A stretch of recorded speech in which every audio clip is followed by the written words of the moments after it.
ಇನ್ನು ಕೇಂದ್ರ ಸರ್ಕಾರದ ವಿರುದ್ಧ ಕಾಂಗ್ರೆಸ್ ಪ್ರತಿಭಟನೆ ನಡೆಸಿರುವಂತ ಅದು ಕೂಡ ವಿಧಾನಸೌಧದ ಮುಂಭಾಗದಲ್ಲಿ. ಈಗ ಇದರ ವಿರುದ್ಧ ವಿಪಕ್ಷ ನಾಯಕ ಆರ್ ಅಶೋಕ್ ಅವರು ಕಂಪ್ಲೇಂಟ್ ಅನ್ನು ಕೊಟ್ಟಿದ್ದಾರೆ ಚುನಾವಣಾ ಆಯೋಗಕ್ಕೆ.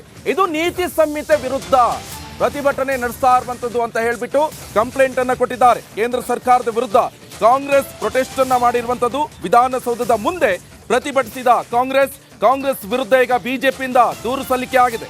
ವಿಧಾನಸೌಧ ಬಳಿ ಪ್ರತಿಭಟನೆ ನಿಯಮ ಬಾಹಿರ, ಇದು ಚುನಾವಣಾ ನೀತಿ ಸಂಹಿತೆ ಉಲ್ಲಂಘನೆ.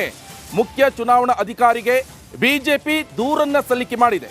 ವಿಪಕ್ಷ ನಾಯಕ ಆರ್ ಅಶೋಕ್ ಅವರ ನೇತೃತ್ವದಲ್ಲಿ ದೂರು ಸಲ್ಲಿಕೆ ಆಗಿರುವಂತದ್ದು. ದೊಡ್ಡ ಮಟ್ಟದ ಪ್ರತಿಭಟನೆಯನ್ನ ನಡೆಸ್ತಾ ಇರುವಂತದ್ದು, ಅದು ಕೂಡ ಕೇಂದ್ರ ಸರ್ಕಾರದ ವಿರುದ್ಧ.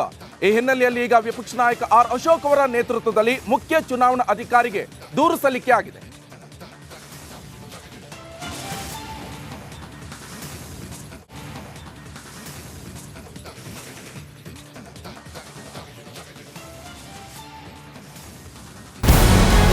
ನಮಸ್ಕಾರ, ಕರ್ನಾಟಕ ಪ್ರೈಮ್ ಟೈಮ್ಗೆ ಸ್ವಾಗತ. ನಾನು ಜಯಪ್ರಕಾಶ್ ಶೆಟ್ಟಿ. ಇಡೀ ಕರ್ನಾಡು ಇವತ್ತು ರೆಬೆಲ್ ಆಗಿ ನಿಂತಿದೆ. ಈ ಹಗರಣಗಳನ್ನು ಸದನದಲ್ಲಿ ಪ್ರಸ್ತಾಪ ಮಾಡಲು ಕೂಡ ಕಾಂಗ್ರೆಸ್ ಹಿಂದೇಟು ಹಾಕಿದ್ದೇಕೆ? ನಿಮ್ಗೆ ಸಂಬಳ ಅದಕ್ಕೆ, ನಿಮಗೆ ವಾಹನ ಅದಕ್ಕೆ, ನಿಮಗೆ ವೆಪನ್ ಅದಕ್ಕೆ, ನೀವು ಅದನ್ನು ಸೆರೆ ಹಿಡಬೇಕಾಗಿತ್ತು. ನೀವು ವಿದ್ಯುತ್ ಬರ ಇದೆ ಅಂತ ಹೇಳ್ತಾ ಇದ್ದೀರಿ, ಎಲ್ಲಿ ಬರ ಇದೆ ನೀವು ಹೇಳಬೇಕು. ಪಾಕಿಸ್ತಾನ್ ಆಕ್ಯುಪೈಡ್ ಕಾಶ್ಮೀರ್ ಅದು ಎಂದೆಂದಿಗೂ ನಮ್ಮದು. 40 ಮೆಷಿನ್ಗಳು ತಂದಿತ್ತು ನೋಟ್ ಎಣಿಸುವುದಕ್ಕೆ, ಅದೇ ಹಾಳಾಯಿತು. ಮಥುರಾದ ಗಲಾಟೆ ಇದೆಯಲ್ಲ, ಅದು ಸ್ಥಳೀಯವಾಗಿ ಕೂತು ಪರಿಹರಿಸಬಹುದಾದಂಥ ಕಾನೂನಿದೆ. ಗ್ಯಾರಂಟಿ ಯೋಜನೆಯಿಂದ ನಷ್ಟ ಆಗಿದೆ, ಲಾಭ ಆಗಿದೆ, ದಯವಿಟ್ಟು ಹೇಳಿ.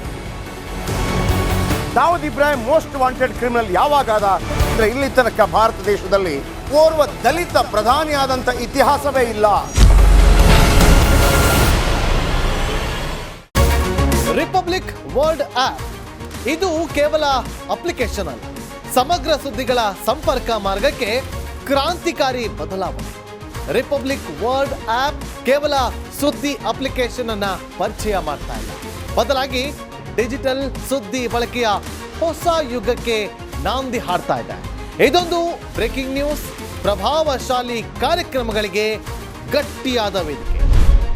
ರಿಪಬ್ಲಿಕ್ ವರ್ಲ್ಡ್ ಅಪ್ಲಿಕೇಶನ್ ಈಗ ಲೈವ್ ಆಗಿದೆ. ಗೂಗಲ್ ಪ್ಲೇ ಸ್ಟೋರ್ ಮತ್ತು ಆಪಲ್ ಆಪ್ ಸ್ಟೋರ್ ಎರಡರಲ್ಲೂ ಲಭ್ಯವಿದೆ. ಈಗಲೇ ಡೌನ್ಲೋಡ್ ಮಾಡಿ.